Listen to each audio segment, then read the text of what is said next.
Olá pessoal, esse é o Painel da Cidadania, um programa semanal que tem como objetivo contribuir para a formação da cultura cidadã, através de debates, entrevistas, conversas, roda de conversa, mini cursos e outras coisas que você também pode sugerir para que a gente possa ampliar esse acesso à cidadania às pessoas comuns. Você pode participar através do nosso site www.paineldacidadania.com.br ou através do nosso WhatsApp 61 99 811 4665. Hoje a gente vai falar sobre o acesso à cidadania após a Constituição de 88, conhecida como Constituição Cidadã.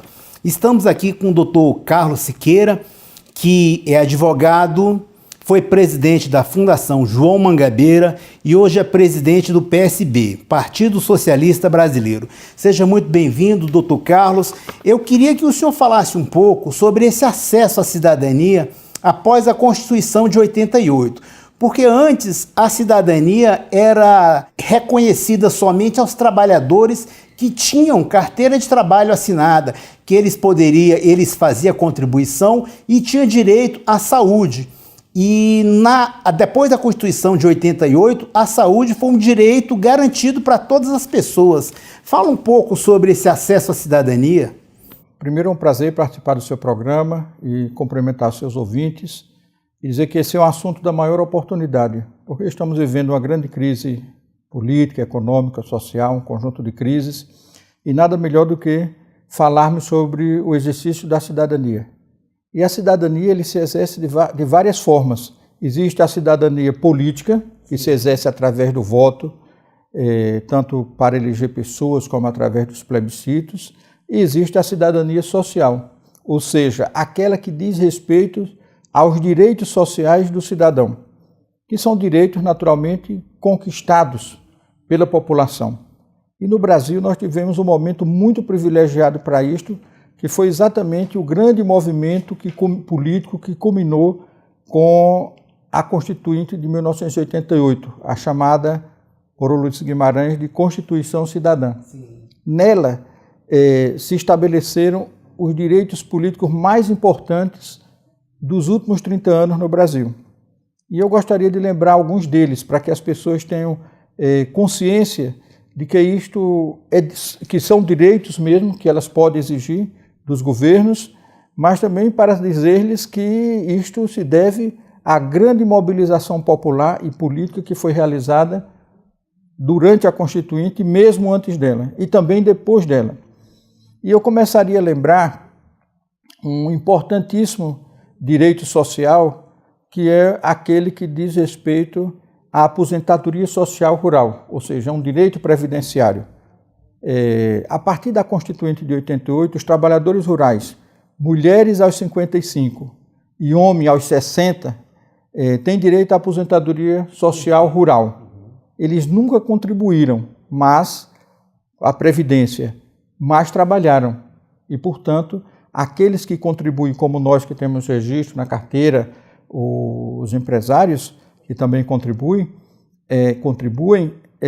são os que pagam a sua aposentadoria. E é um direito importante, porque depois das pessoas trabalharem tantos anos, se aposentam com direito a um salário mínimo. Esse um salário mínimo ele foi estabelecido na Constituição de 88. Significa R$ 880 por mês para 8.100.000 trabalhadores. Ou seja, é uma imensidão de gente, né? É quase uma cidade de São Paulo recebendo R$ 880 por mês. Ou seja, 10 vezes mais do que o Bolsa Família por pessoa. Mas gostaria de lembrar outros assim, se você me permite, além da aposentadoria social, veio um outro fantástico, que foi a questão do direito à saúde, como direito constitucionalmente consagrado, e aí se criou o sistema público de saúde.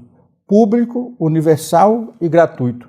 Que nada obstante as suas diferentes deficiências, não há nenhum país do porte do Brasil, com a economia que tem um sistema público e gratuito, universal e gratuito como nós temos.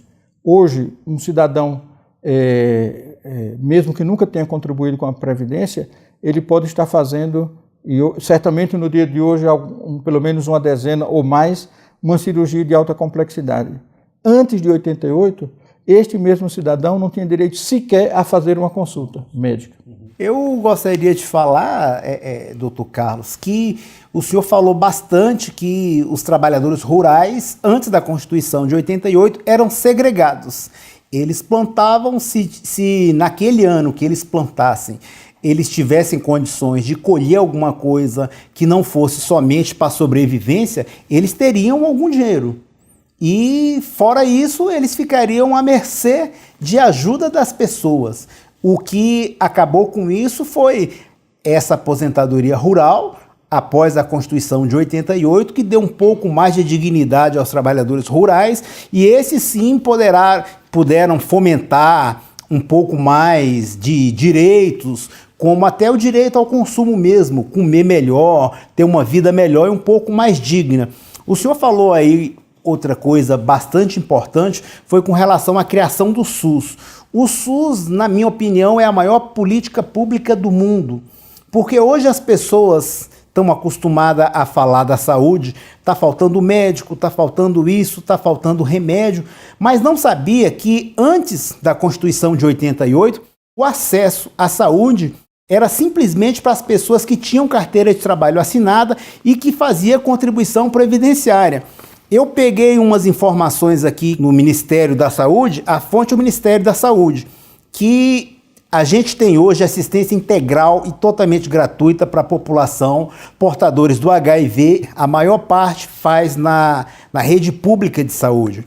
O SUS faz uma média anual de 1 bilhão de procedimentos da atenção básica, daquele que o agente vai na sua casa, faz a prevenção, a consulta, 251 milhões de exames laboratoriais, 8 milhões e 100 mil ultrassonografia, 132 milhões de atendimento de alta complexidade, 85% do total realizado no país é feito na rede pública de saúde, entre tomografia, sessões de hemodiálise, quimioterapia e outras atividades que o SUS faz, que as pessoas não reconhecem, e também foi um direito legítimo garantido pela Constituição de 88, que antes disso era segregado apenas às pessoas que tinham carteira de trabalho assinada. Um outro ponto que eu acho importante que a gente poderia ver nessa Constituição de 88 é o seguro social, que o senhor falou um pouco dos trabalhadores rurais que não tinham acesso à aposentadoria, e esse benefício também foi concedido às pessoas deficientes, que têm direito também a um salário mínimo, dependendo da sua deficiência e dependendo da renda per capita da família, e também outros trabalhadores que tiveram acesso a esse benefício. O senhor poderia comentar um pouco mais em relação a esses benefícios, a esses direitos, né? A esse direito, principalmente à cidadania, que a gente conheceu com a Constituição de 88 e o reconhecimento da dignidade humana? Você levantou essa questão da saúde. Nós estamos reconhecendo que você trouxe dados importantíssimos que tem como fonte o próprio Ministério da Saúde, mas a população, reconhecendo isso como direito, deve agora, e está fazendo isso no dia a dia, exigir das autoridades que aperfeiçoe esse sistema único, mantenha e dê aperfeiçoamento, que administre melhor para que a população tenha um acesso melhor do que tem hoje, porque há muitas deficiências ainda, mas ele é importante e precisa ser aperfeiçoado. E esses dados mostram a importância que você mencionou há pouco, a importância desse direito fundamental à saúde. Além disso, nós temos o direito à assistência social. Por exemplo, uma família pobre que tem um filho deficiente, dependendo da renda, ela também poderá ganhar um salário mínimo. Ou uma pessoa deficiente, de maneira que também com isso se gasta bilhões de reais por ano. Para você ter uma ideia, no orçamento deste ano para manter o Sistema Único de Saúde, só o governo federal gastará 116 bilhões de reais. Se você somar a parte do governo federal, municipal e dos governos estaduais vai para algo em torno de 300 bilhões de reais. Ou seja, é um programa social de um imenso alcance. Para você ter uma ideia, o Bolsa Família custa 27 bilhões de reais e o Sistema Único de Saúde no país inteiro custará em torno de 300 bilhões de reais. Não é? Assim também como há outro direito que me pareceu absolutamente importante, fundamental, que é o seguro-desemprego. O seguro-desemprego é aquele que o trabalhador, ao ser demitido, ele vai lá no Ministério do Trabalho, ele requer e vai receber durante 5 meses um salário até que ele consiga, espera-se quando consegue nesse prazo, um novo emprego. Então isto custou ao governo, à União, né, em 2014, 34 bilhões de reais. Então, são direitos assim que precisam ser aperfeiçoados, mantidos e que acho que nós não podemos admitir nenhum retrocesso. Não, temos de forma nenhuma. Ir além. E digo mais, há um outro direito sobre o qual não se fala muito, que também tem uma importância crucial para a sociedade brasileira, que é a universalização do ensino básico. Houve bastante avanço com relação à educação, a garantia do ensino infantil, embora a gente saiba que há falta de creche, mas só a garantia na Constituição permitiu que 20% das crianças que necessitam de creche estivessem hoje matriculadas em creches públicas. Esse 20% é em relação a todo o país, incluindo interior, área rural e toda a área urbana. Então a gente percebe que é um avanço na área da educação, a garantia do ensino infantil, a garantia do ensino fundamental e a garantia do ensino médio pelo Estado. A gente vê que houve bastantes avanços, como o senhor falou aqui, principalmente a questão do trabalhador, que teve o seguro-desemprego garantido, também houve a garantia do 13º salário, o fundo de garantia e também teve garantia da licença maternidade, que foi ampliada de 90 para 120 dias e outros benefícios que os trabalhadores conseguiram após a Constituição de 88. Doutor Carlos, a gente vê que essa garantia de direitos amplia a cidadania e com certeza força um pouco para que a gente comece a participar mais politicamente. Nos anos 90, por exemplo, a participação política que a gente tinha das pessoas era uma responsabilidade social, era uma pessoa que fazia um trabalho voluntário. E hoje a gente percebe que vai além disso. Elas criam condições de participar mais efetivamente, através de audiências públicas, através de conselhos, os conselhos que foram originados após a Constituição de 88, que tem o Conselho de Saúde, Conselho de Educação, ambos fazem com que há uma gestão compartilhada, onde existe trabalhadores, pessoas da sociedade em comum, e esses participam e criam, através dos conselhos, resoluções. E essas resoluções, muitas vezes, também são debatidas nas conferências. Primeiro, as conferências municipais, que tiram delegados para participar das conferências estaduais, e após a Conferência Nacional. Dessas conferências se tiram algumas propostas e muitas dessas propostas têm virado políticas públicas. Então, é um avanço tanto na participação política e na ampliação da própria democracia, as pessoas trabalharem com esse viés. E eu acho também importante a gente lembrar também que houve melhoras na educação, na saúde, o acesso do trabalhador a mais direitos.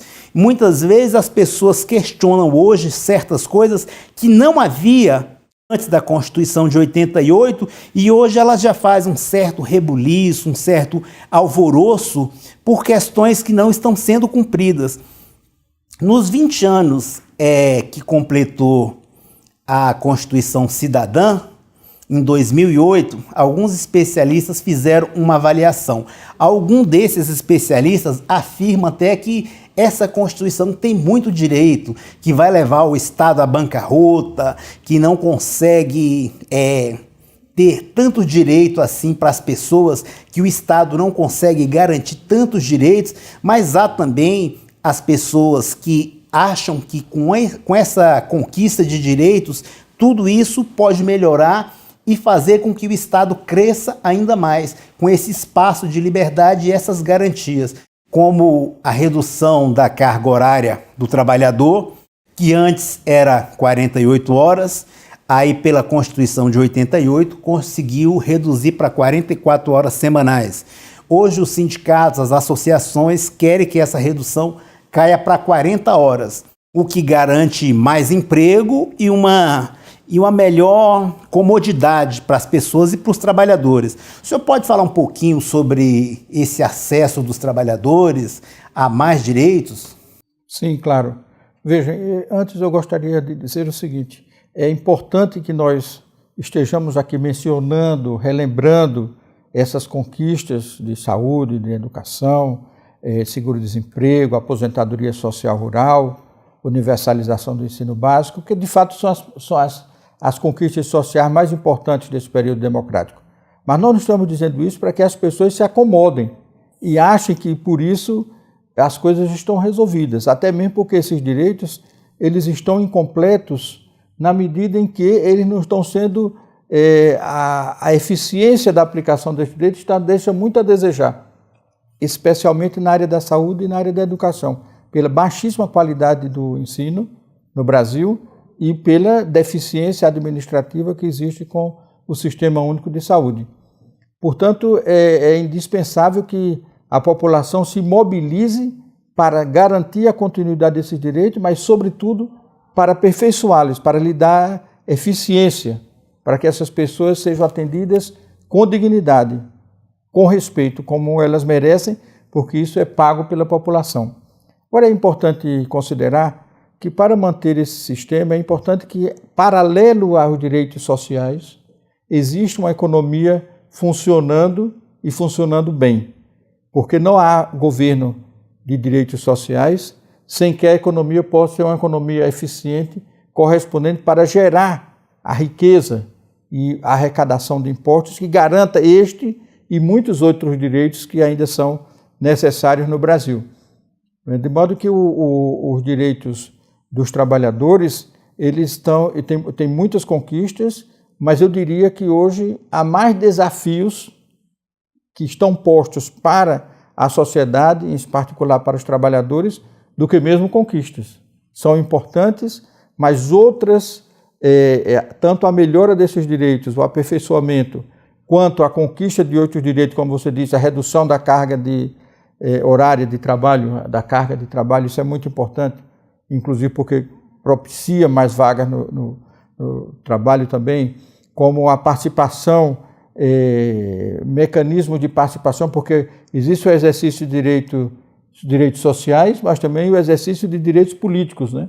Acho que o sistema político brasileiro da democracia durante esses 30 anos está aqui no Brasil e no mundo superado.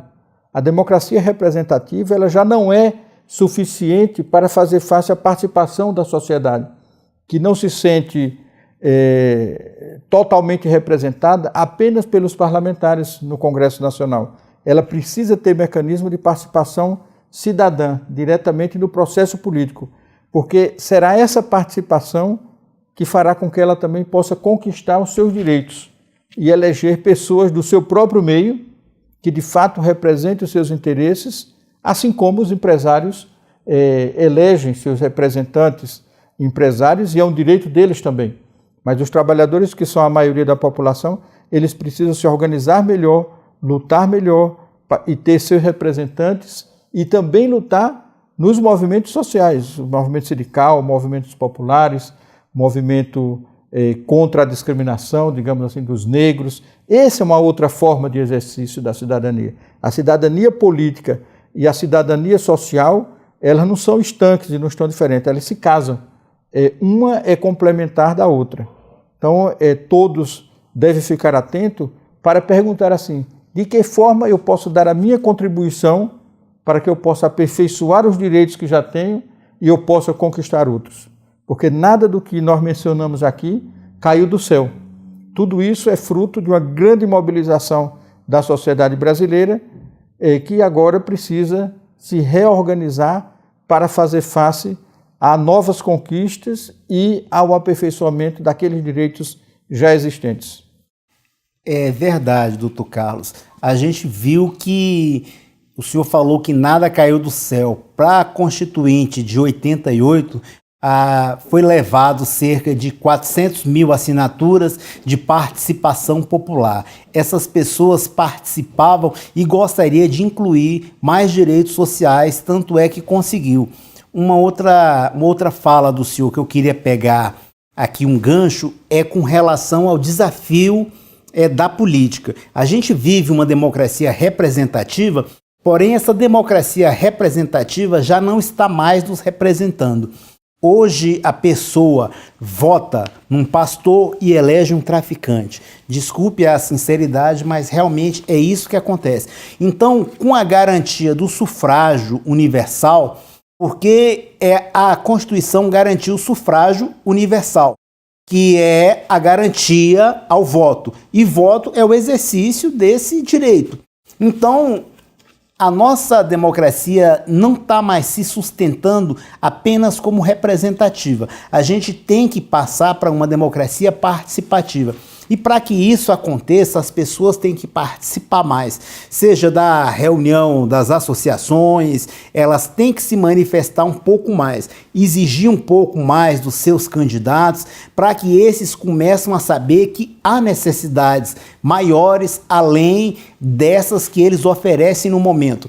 Hoje a gente tem, eu conversava há alguns dias com o professor Testa, e ele falando que existe uma espécie de amnésia eleitoral. As pessoas sequer se lembram dos candidatos que votaram na eleição passada, os cargos, principalmente os cargos proporcionais. Isso faz com que os políticos que foram eleitos nessas condições, eles se aproveitem dessa situação e continuem a fazer as coisas erradas. Então a gente tem que acabar com essa situação, doutor Carlos, e tentar melhorar essa nossa política.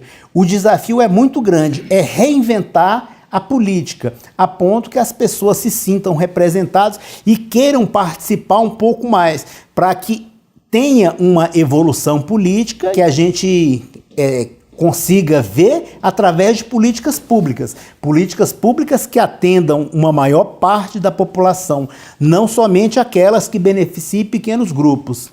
É mais ou menos dessa forma que o senhor vê? Exatamente. Você tocou num assunto que me pareceu importante. Na última eleição, nós tivemos em muitas cidades cerca de 30% entre votos nulos e brancos e abstenções. Veja só, isso é muito grave. E isso é um recado direto do eleitor para a classe política, para os partidos políticos, dizendo: nós não estamos satisfeitos nem com a atuação dos políticos e menos ainda estamos no sentido representado, tanto é que o que você ofereceu como cardápio para que eu escolha um representante não me serve. Este recado precisa ser absorvido pela classe política, precisa ser absorvido pelos partidos políticos, porque o que se reivindica há muito tempo é o que se chamou genericamente de uma reforma política. Mas o que é uma reforma política? Uma reforma política não é apenas você mudar as regras do jogo. Elas precisam ser mudadas também, para evitar, por exemplo, a coligação nas eleições proporcionais, ela possibilita você votar num partido, por exemplo, de esquerda e eleger um candidato, um deputado de direita, porque eles se reúnem nos estados em coligação e você vota num e elege outro. Isso. E você já não sabe nem quem foi de fato que foi eleito com o seu voto. Este fim das coligações proporcionais é uma das coisas que nós defendemos, porque acho que isso vai permitir que o eleitor identifique claramente e veja uma certa coerência política, ideológica, programática nos seus candidatos. É necessário, então, mudar as regras para aperfeiçoar o sistema político, mas com isto também criar mecanismo de participação do cidadão na vida política. Então, um presidente da República, por vezes, se elege e ele apresenta um programa genérico.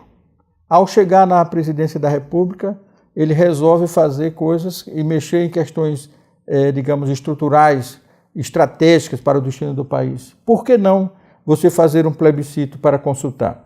Eu diria, se chegar amanhã um presidente, eu quero privatizar a Petrobras, é um direito dele que foi eleito fazer essa proposta. Mas isto é uma das maiores empresas do mundo. Nós precisaríamos, vamos fazer um plebiscito, estabelece-se um debate, os que são favoráveis, os que são contra, e a população participa desse debate e ela vai responder através do seu voto se deve ou não ser privatizada determinada empresa. Aqui eu me referi à Petrobras, mas podia ser qualquer outra. Assim, se vai admitir ou não o parlamentarismo, o presidencialismo, outro tema fundamental para o processo político, vamos ouvir a população. De tal maneira que a população precisa ser politizada, informada, para que ela possa votar com segurança, com conhecimento de causa, na orientação dos seus representantes, não é? Porque a democracia participativa não elimina a democracia representativa. Elas não são antagônicas, elas são complementares. Uma complementa a outra, de tal maneira que o cidadão se sinta representado. Os partidos políticos, por sua vez, também precisam se autorreformarem, tornando-se mais atrativos para os seus filiados, criando mecanismos de participação também dentro da vida partidária, porque é através dos partidos que se formam os políticos e que se oferece à população a possibilidade de escolher os candidatos. Doutor Carlos, nosso programa está chegando ao fim. Eu queria que o senhor fizesse suas considerações finais em 1 minuto, desde já agradecendo a sua participação no programa, é de grande relevância e enorme riqueza para nós podermos ouvir esse tipo de conversa, esse tipo de debate, nos agracia bastante e nos deixa cada vez mais informado e faz com que o nosso programa tenha como efetividade o seu objetivo principal, que é ampliar a cidadania através do debate e contribuir para a formação da cultura participativa, a cultura cidadã mesmo. Por favor, doutor Carlos.